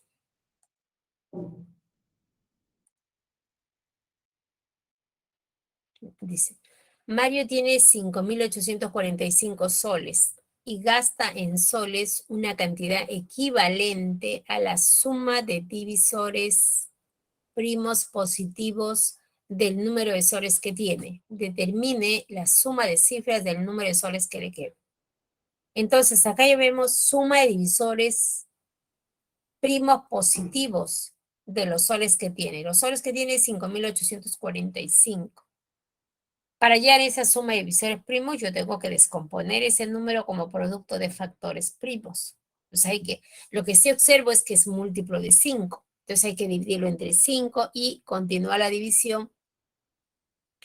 No es múltiplo de 2, no es múltiplo de 3, si es múltiplo de 5, no es múltiplo, hay que dividir entre 7. Y entonces ahí cuando divido yo encuentro que se puede descomponer ese número, no es la cantidad que tiene, se puede descomponer de esta manera. 5 por 7 por 167. Mi duda sería ahora si este número 167 es un número primo, si lo es o no lo es. Si no lo es, hay que seguir dividiendo, pero si lo es, ahí estaría la descomposición canónica de la cantidad de soles que tiene Mario. Bien, ahí nos vamos a quedar por unos minutos. Regresamos dentro de unos minutos. Permiso.